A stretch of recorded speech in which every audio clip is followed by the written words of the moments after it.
إن الذين كفروا لن تغني عنهم أموالهم ولا أولادهم من الله شيئا وأولئك هم وقود النار كدأب آل فرعون والذين من قبلهم كذبوا بآياتنا فأخذهم الله بذنوبهم والله شديد العقاب قل للذين كفروا ستغلبون وتحشرون إلى جهنم وبئس المهاد قد كان لكم آية في فئتين التقتا فئة تقاتل في سبيل الله وأخرى كافرة يرونهم مثليهم رأي العين والله يؤيد بنصره من يشاء إن في ذلك لعبرة لأولي الأبصار زين للناس حب الشهوات من النساء والبنين والقناطير المقنطرة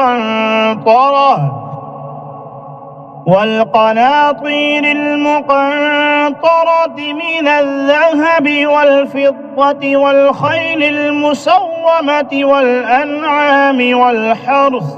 ذلك متاع الحياة الدنيا والله عنده حسن المآب قل أنبئكم بخير من ذلكم للذين اتقوا عند ربهم جنات تجري من تحتها الأنهار خالدين فيها وأزواج مطهرة ورضوان من الله والله بصير بالعباد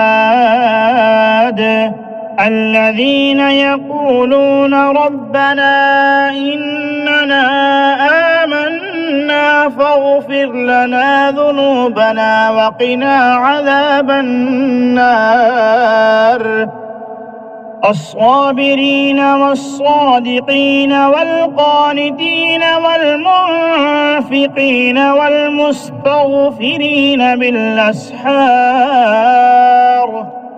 شهد الله أنه لا إله إلا هو والملائكة وأولو العلم قائما بالقسط لا إله إلا هو العزيز الحكيم إن الدين عند الله الإسلام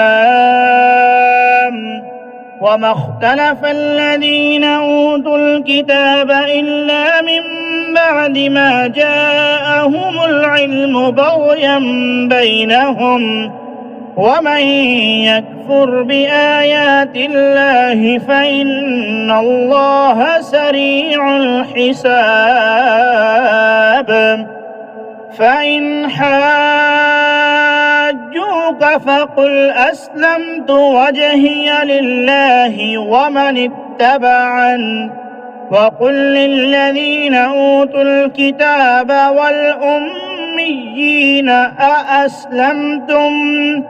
فإن أسلموا فقد اهتدوا وإن تولوا فإنما عليك البلاغ والله بصير بالعباد